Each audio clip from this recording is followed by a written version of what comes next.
Bismillahirrahmanirrahim. Assalamualaikum warahmatullahi wabarakatuh.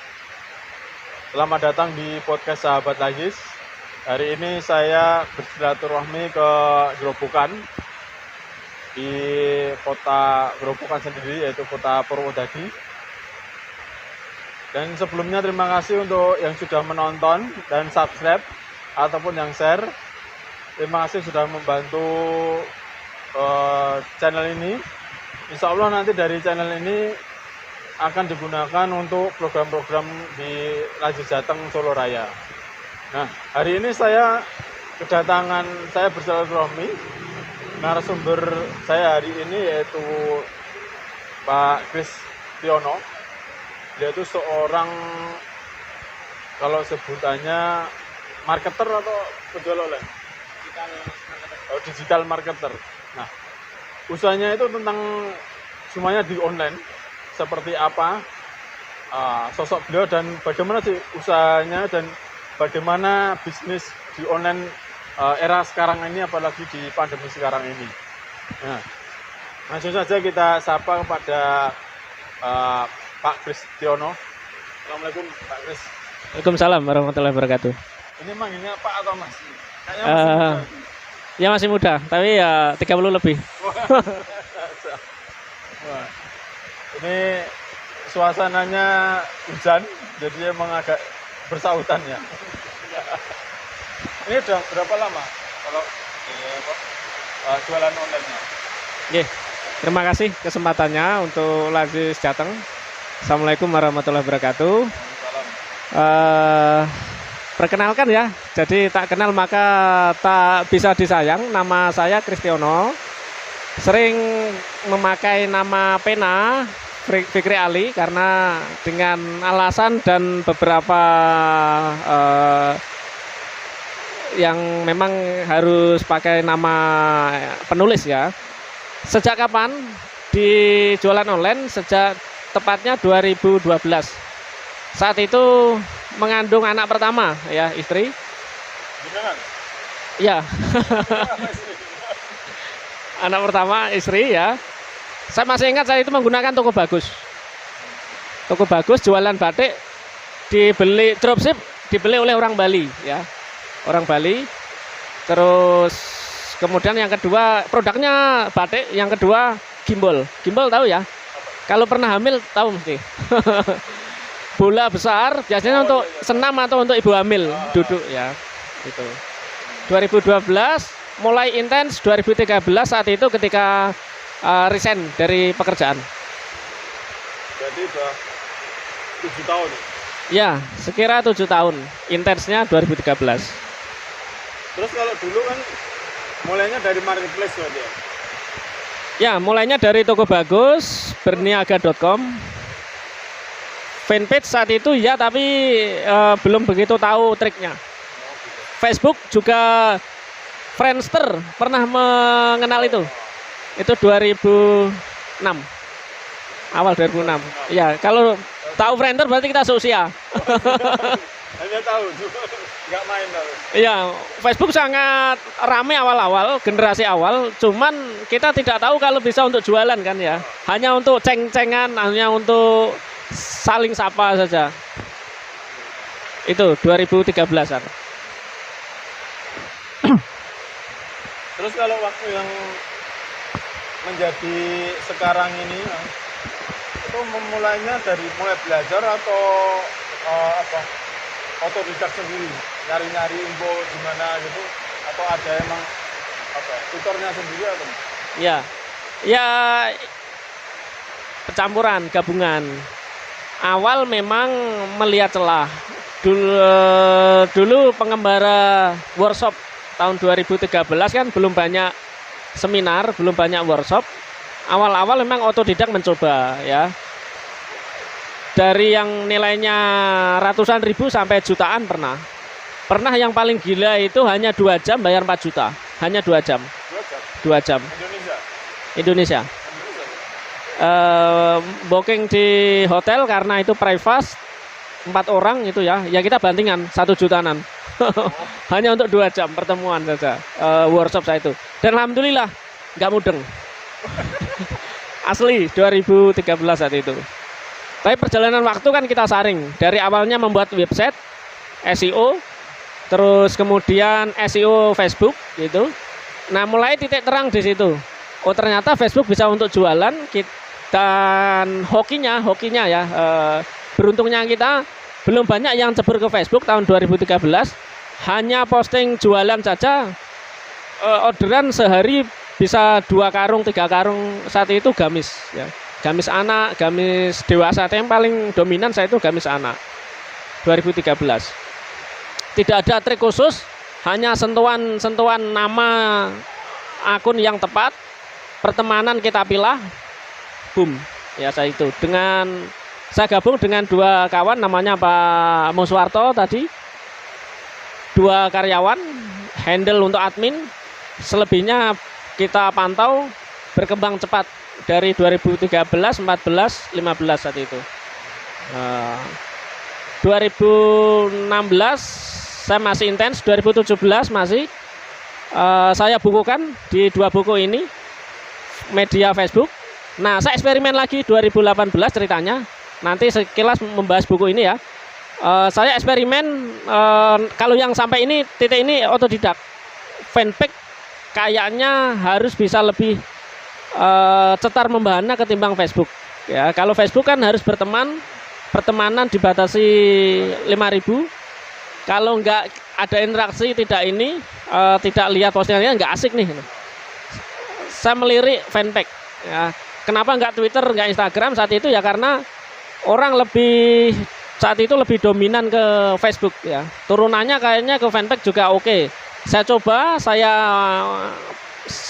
minggu atau 3 minggu eksperimen, ternyata jualan sepatu wanita saat itu hanya posting menggunakan kaidah-kaidah SEO, sebulan 4 juta santai-santai saja bisa. Saat itu hanya 1 produk 2017 saat itu. Iya. Nah, mulai ada gempuran marketplace semacam Shopee, Tokopedia, Lazada. Saat itu ada perang diskon, perang harga. Nah, itu mulai berdampak ke fanpage.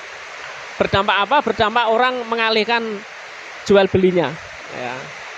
Saat itu pernah saya sangat ingat, ada toko yang mau buka, ordernya ke kita, transaksi 30 juta, padahal hanya fanpage, nggak ngiklan, nggak ngapa-ngapain, padahal kita juga dropship, transaksi 30 juta ke kita.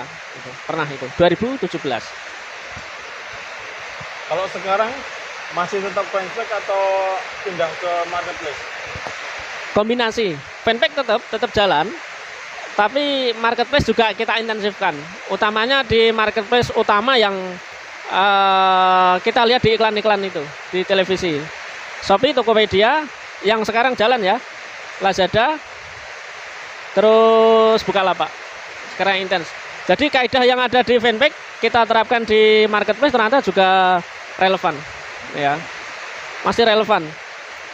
Saya masih aliran orang yang beriklannya no payment, tidak berbayar tapi tetap bisa menghasilkan penjualan ya. Jadi kalau ada paradigma, saya tidak menselisih atau mengontra, enggak. Ada orang yang senang jalur cepat, membayar dengan iklan. Kalau saya tetap bisa dengan kaidah tanpa bayar gitu. Dan ternyata penjualan juga oke aja, enggak ada masalah. Kalau yang sekarang ini kan masa pandemi ini lebih enak jualan di media sosial atau marketplace? Enak. Jadi saya mau cerita begini. Hujanan enggak? Ada sentuhan air gitu. Ada sentuhan air ya. Jadi awal-awal pandemi, Maret saat itu, Maret, April ketika Lebaran, saya merasakan goncangan sebentar ya di produk, karena saat itu barang ambil dari suppliernya dilalah zona merah kan gitu, sehingga ada dampak-dampak sedikit. Saya itu terus kemudian kita beralih menambah produk di masker saat itu. Sepekan penjualan per hari itu 1.000 pieces masker saja. Terus kena Ramadan, Lebaran, saya off. off 2 bulan atau 3 bulan. Tapi saat itu off sambil mencari-cari kembali riset. Nah, ini kunci penting. Jadi jualan apapun di online itu tidak fanatik produk, tapi fanatik pada apa yang orang cari. Ya. Kecuali kalau brand owner ya, brand owner sudah mantep di brand ini, Rob Bani misalkan, dia sudah mantep di brand busana fashion. Oh ya sudah, tapi kita ke bicara UMKM ya, yang baru akan mulai, yang baru akan ini. Sekali-kali jalan-jalan ke marketplace, brand wash. Produk itu nggak hanya fashion, nggak hanya apa ya, yang kelihatan seperti ini. Tapi bisa jadi jam tangan, bisa jadi celana dalam, itu juga pencarian naik ternyata. Apa? Orang pasti cari. Apa kemarin saya ini? Penjualan sehari itu bisa 1000 pieces. Teman saya. Itu loh, yang untuk anti covid itu loh, herbal, saya lupa namanya. Jadi sehari bisa ini. Saya itu. Wedang uwo. Iya. Nah itu kan orang nggak terpikirkan. Kondisi pandemi seperti pandemi bukan mungkin akan jadi kontrak ke orang-orang yang jualannya fanatik ke satu aspek. Tapi ke orang yang berdamai dengan situasi sulit, oh berarti cari produk yang berhubungan dengan korelasi dengan COVID, laris gitu. Ya, atau segmennya menengah atas tidak terdampak COVID, ya laris gitu. Jadi kesempatan-kesempatan kita untuk mencari cara. Gitu. Oh, kalau yang pandemi kan rata-rata orang beralih kan ke online ya. Oh, balik rata-rata pengen jualan kan ke online. Itu berdampak enggak ke dari tempatnya Mas Kris sendiri? Atau kalau menurut jenengan strategi apa yang harus di apa ya untuk bisa survive ke orang yang berbondong-bondong ke online itu? Ya. Ya memang dari tahun 2013 tadi kesini yang dulunya orang masih awam tentang jualan online sehingga bukan saya sombong tapi ibarat untuk laris itu membalikkan telapak tangan mudah sekali gitu. Tidak ada trik khusus tapi mulai kesini memang penjual online juga mulai bertambah dengan program yang memudahkan orang mendapatkan reseller ya. Sampai ada analisa tahun lalu itu pemenang jualan online adalah orang yang memiliki modal ya. Startup seperti Tokopedia, Shopee dengan meng-hire supplier itu ya. Mereka mencari reseller dengan tidak nyetok barang. Sistem member yang gratis gitu kan. Mencari reseller sampai ribuan sehingga sehari bisa ini menggulung kapital besar itu bisa itu ya. Itu menjadi tantangan bagi UMKM seperti kawan-kawan saat ini ya. Nah, apakah jadi kendala tadi pertanyaannya berbondong-bondong ke jualan online? Berarti kita harus menjadi pembeda gitu ya. Ketika semua orang sudah ke jualan online, kira-kira cari celah yang berbondong-bondong itu ke apa kita yang jangan. Saya mengambil hikmahnya di situ. Yang lagi laris ini, saya mencari celah. Dulu orang awal-awal ada booming online, tidak banyak orang terpikirkan berarti peluangnya buka jasa ekspedisi. Misalkan ya, ternyata ada buka kalau di sini komplit, ada Anteraja, ada Ninja, ada Si Cepat, semuanya laris. Kok saya tahu? Karena setiap pagi saya keliling ke JNT, JNE, semua ekspedisi, ternyata semuanya di event 12, 11 ramai semuanya. Ya. Tak kira dulu hanya Tiki JNE selesai, enggak. Ternyata merata tambah 5 pun semuanya lari semua gitu. Nah, berarti tidak ada kata apa ya, limit atau kompetitor baru enggak. Celah marketnya terbuka untuk all product, all item. Pengalaman saya itu. Tapi memang pangsa market terbesar itu tetap Jabodetabek. Baik itu produk fashion, baik itu produk herbal, produk elektronik, Jabodetabek. Enggak, daerah lain. Ada yang bilang Jawa itu enggak. Oh, Atau memang dikhususkan ke Jabodetabek? ya itu berdasarkan ini sih riset dan marketnya memang realnya di sana. Gitu. Jadi bukan kita mengada-ngada enggak gitu. Karena kan orang-orang Jabodetabek kalau kita lihat orang kantoran semua dengan gaji menengah atas. Jadi mereka tidak terlalu butuh jualan online, semuanya perlu mudah gitu ya. Bayangkan saja jasa cetak undangan. Kan paling di Jakarta ada sendiri. Tapi ternyata mereka enggak mau keluar rumah, pulang kerja, order, besoknya sampai rumah. Pengen itu aja. Ongkos kirim tercepat, mahal enggak masalah gitu. Nah, kalau ketemu pembeli-pembeli seperti itu, sangat rezeki sekali. Maka sesekali out of the box jual produk yang mahal, layanan balas messengernya cepat gitu kan, puas, nanti akan langganan ya. Jadi ada pandemi nggak ada pandemi dia butuh produk kita beli gitu. Yang jadi perhatian. Jadi emang dari ketahuan emang apa ya, kayak ceruk pasar yang di Jabodetabek itu emang tinggi berarti dibandingkan daerah lain. Ya, nah itu jelas ya. Perputaran ekonomi baik itu komoditas pertanian, pangan, fashion, ya, properti itu pangsa Jabodetabek memang paling tinggi se-Indonesia, ya. Baru daerah-daerah kota lain seperti Surabaya, Medan itu. Tapi paling number one tetap Jabodetabek. Ya. Perolehan zakat pun kayaknya ya se-Indonesia paling tinggi Jabodetabek, iya. Jawa Barat dan DKI ya. Itu. Terus mengenai dua bukunya Mas Blas ini kan 100 juta pertama dari Facebook sama dijamin dikejar transferan hanya dari fanpage gratisan. Ini kalau masa sekarang masih berlaku enggak? Oh masih relevan. Ini kompilasi pengalaman yang saya tuangkan untuk mereka yang baru memulai, the beginner ya. Jadi para pemula cara paling mudah ya di Facebook, di fanpage, jualannya direct langsung ke friend ya. Kalau Facebook akun kan langsung ke friend ya.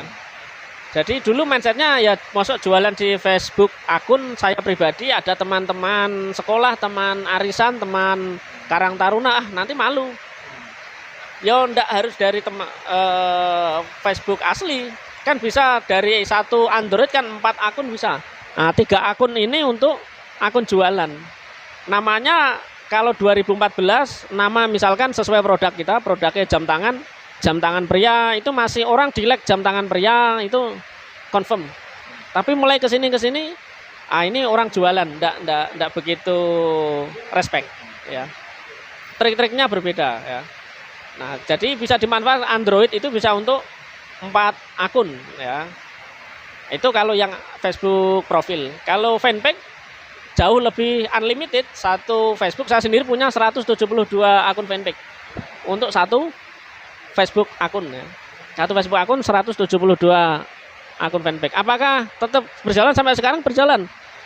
Apakah tetap menghasilkan? Menghasilkan. Dan no payment, tidak membayar iklan sama sekali. Nah, no ads ya. Malam Natal kemarin ada orderan senilai 1.600.000 orderan batik ya. Misalkan itu tidak postingannya setahun yang lalu, tahu-tahu dibuka orang ada screenshotnya, saya mau cari batik ini, untungnya masih ada gitu. Saya apakah produksi ini? Enggak, saya juga ngambil dari mana? Dari Shopee ya. Jadi barang dari Shopee kita ambil ke orang yang pesan ke kita. Ya sebetulnya kalau mindset kita sudah jalan bagaimana jualan online, tidak ada hal yang harus pakai modal dulu, harus pakai stok, nyetok atau apa, enggak. Harus ada tempat, ada karyawan, enggak. Sebetulnya kalau ada kendala tempat berarti dropship. Kalau ada kendala karyawan ya di marketplace seperti Shopee, semuanya sudah dihitungkan oleh mereka, sistem mesinnya itu. Nah, semua kendala-kendala itu bisa disiasati. Jadi dari yang 107 bulan cashback tadi, itu satu produk atau beberapa produk? Oh, all product. Enggak satu. Kita dari all product itu ada 11 kalau nggak salah, itu semuanya beri set ya. Taruhlah misalnya tadi ada gamis, ada batik, ada jam tangan, ada tas itu. Itu by riset melihat tren penjualan apakah ini naiknya grafiknya bagus itu kan. Kita nilai itu terus kemudian kita putuskan untuk menjual gitu. Ya. Tapi mulai ke sini dengan adanya Harbolnas 11.11.99 itu memang agak-agak menggeser pola belanja orang. Yang awalnya bulan Ramadan misalkan penjualan fashion naik drastis itu, sekarang tidak harus Ramadan karena ada Harbolnas tadi. Ada kayak ini nanti satu-satu promo tahun baru itu semua all produk nanti laris gitu, pencariannya. Ya gara-gara apa? Gara-gara marketplace. Kalau tren sekarang itu kan banyak, kalau saya lihat di TV ya, kan iklan marketplace itu kan kayaknya jor-joran banget ya. Emang kita kalau sebagai penjual online itu apakah harus kita gagap untuk pergi ke marketplace dibandingkan kita jualan di media sosial? Atau emang itu tadi kayak yang tadi dijelaskan Mas Gus tadi harus ada combine gitu? Ya pada prinsipnya di mana ada arus ikan ke sana, kita harus beradaptasi untuk juga datang ke sana ya. Kecuali kalau kita memang berkapital besar, bermodal besar, kita ciptakan arus ikan ke tempat kita. Startup dekakorn ya, atasnya unicorn ya, macam Bukalapak, Shopee, Lazada, itu kan mereka bisa menciptakan magnet ikan untuk hadir datang ke tempatnya mereka dengan iklan-iklan di televisi, sehingga mau tidak mau kita harus berdamai ya.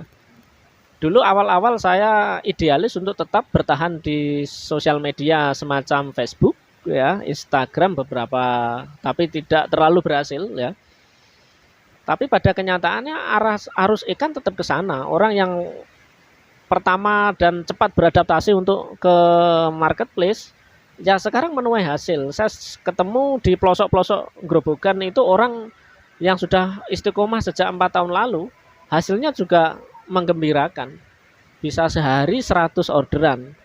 Tapi memang kelemahannya adalah tidak memiliki karyawan sehingga hampir-hampir laris tapi mumet ya. Mengecek stok, barang masuk untuk supply baru kan itu. Capek sendiri. Dihandle suami istri saja. Suami bales chat, foto barang, istri melayani packing dengan 2 karyawan packing saja gitu. Sehingga tidak berkorelasi positif laris dan senyum enggak, tapi laris mumet gitu. Nah, itu nanti problem berikutnya, tapi yang penting laris ya. Seneng laris atau seneng mumet ya gitu. Ya. Jadi pilih yang mana? Hemat saya untuk yang pertama kali memulai yang paling kita bisa ya. Bisanya di Facebook ya di Facebook, bisanya di Instagram ya Instagram. Nah, uang dari hasil profit itu jangan dipakai, tapi dikumpulkan untuk nanti beranjak ke tempat-tempat yang kita belum kuasai tapi di situ potensial ya. Misalnya untuk belajar maksud saya, investasi di tempat-tempat yang kita baru memulai dan betul-betul tidak menguasai. Misalkan sangat menguasai Instagram, tapi di sisi lain di media-media lain marketplace butuh waktu cepat nih adaptasi. Ya segera saja dimulai. Untuk jangan kata saya sudah bisa di Shopee, Tokopedia terus tidak belajar, enggak. Tetap harus ada input karena pergerakan tren itu juga tiap pekan, tiap bulan berubah itu ya. Untuk sementara aman nih Harbolnas. Harbol event yang diadakan marketplace ini bisa menyokong penjual online yang di sana lapak-lapak itu laris. Tapi untuk 6 bulan ke depan, setahun ke depan belum tentu juga. Arahnya sekarang masih aman nih di marketplace besar ya. Tapi akan bertahan lama ini kita juga belum tahu karena kondisi pandemi akan ekonomi untung masih berputar, tapi setahun-tahun depan kita kan juga belum tahu ya kan gitu. Jadi tetap harus ada rencana A, rencana B ya. Rencana A tetap kita membuat media jualan kita yang utama tetap gitu. Taruhlah misalkan punya keuntungan 300.000 400.000 beli website. Itu untuk menampilkan display produk-produk kita. Tapi rencana B-nya tetap di media-media tadi ya, untuk menopang gitu. Jadi menang di Google, menang di Facebook, menang di marketplace ya, di pintu mana kita berdoa ke Allah, di pintu mana rezeki itu datang, wayar suku min haitsu la yahtasib ya. Dari pintu yang tidak kita duga, tapi tentu kita persiapkan pintu-pintu itu gitu. Berarti kalau untuk awalan paling benar tetap yang mudah dikuasai dulu itu. Ya, yang paling kita familiar apa? Ya, paling familiar. Nanti ada orderan 1, orderan 2 nanti untuk menaikkan level confident, kepercayaan diri. Nah, baru nanti mencoba yang lebih sulit gitu. Jangan berjibaku menghabiskan waktu ke media jualan yang tidak kita kuasai, sangat masih awam ya. Kecuali ada langsung mentor. Ada yang mendampingi A per B per C triknya lah, itu nanti itu tidak masalah. Itu yang saya maksud tadi, laba tidak dihabiskan tapi disisihkan untuk belajar adaptasi tadi. Sama saya ketemu orang-orang yang orderannya sudah bejibun, karyawan banyak, itu juga menyisihkan waktu untuk belajar lagi gitu. Karena tidak ada yang abadi di dunia ini kecuali ketidakabadian itu sendiri. Ketidakabadiannya itu abadi. Kalau mau jualan online itu kan kadang orang pusingnya itu kan sudah tahu apa. Oh misalkan yang dikuasai Facebook atau Instagram ya. Terus dia itu pengen jualan, taruhlah fashion atau gamis. Yang paling susah itu kan kadang istiqomah untuk posting. Sebenarnya apa harus setiap hari posting itu? Baik di sosial media atau mungkin marketplace. Iya. Ya, bentar.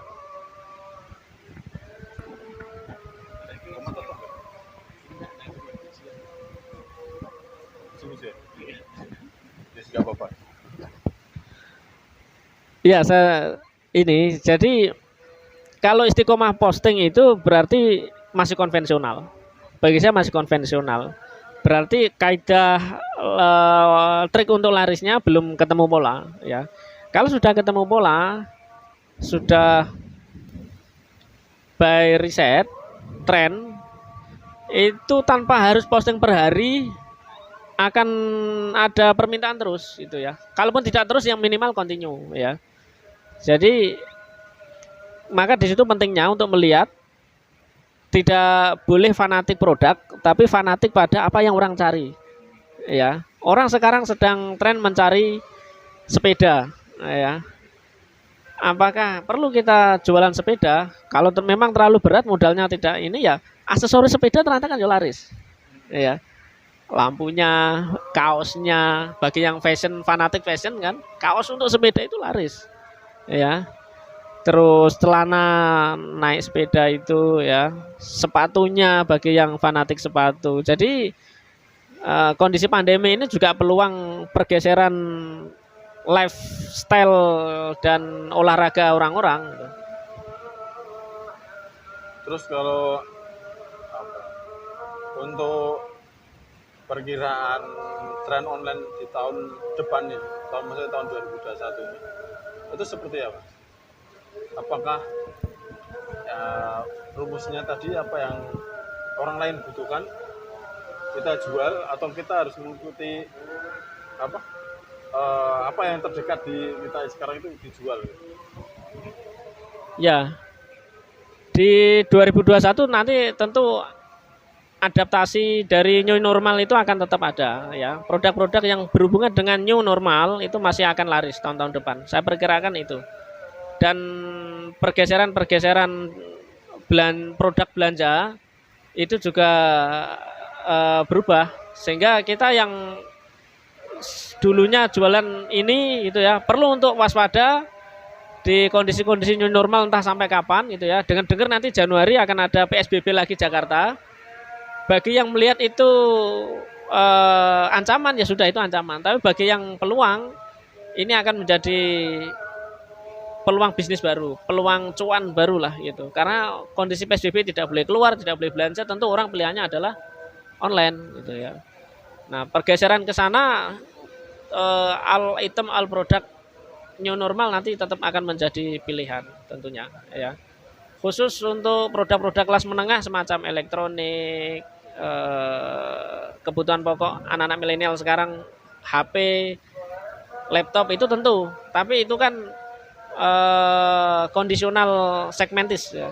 Segmen-segmen tertentu, tidak masif gitu ya. Begitu.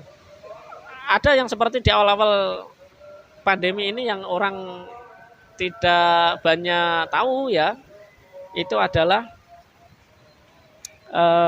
busana di dalam rumah itu loh, apa namanya? Yang Daster. untuk baju tidur daster, terus kemudian apa bahasa ininya? Piyama. Piyama ya, piyama wanita. Piyama yang dengan motif yang warna-warni, yang eksentrik itu ternyata booming ya. Pencarian dan pembelian tuh 10.000 sehari. Piyama itu. Area Jabodetabek. Ya. Ini kan tidak banyak, waduh gini, aduh gitu, aduh enggak ternyata.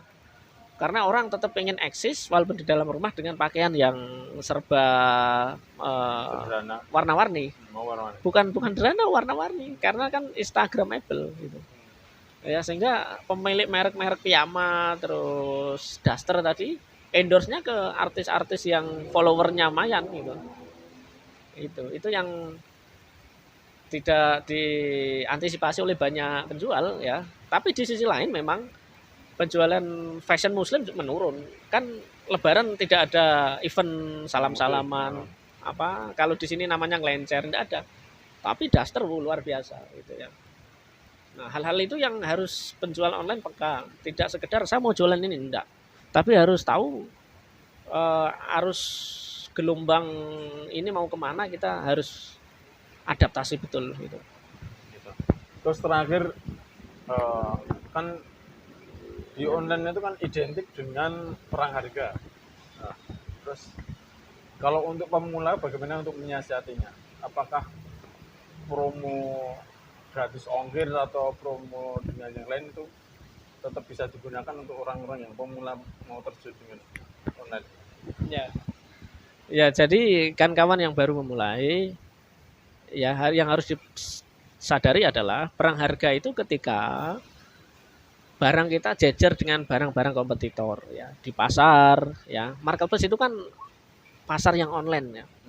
Jadi barang miliknya penjual A, B, C, D dijejer dalam satu layar.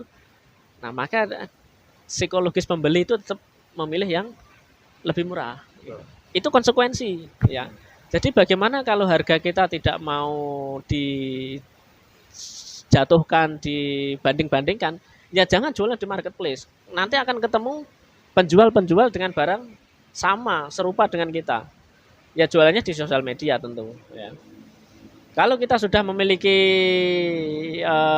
kepercayaan diri, modal, maka hal itu tidak menjadi masalah, silakan ke marketplace. Tapi tahap awal saya sarankan untuk bisa ke media yang paling mudah, paling dikuasai ya, dengan resiko kecil, bayar di awal gitu.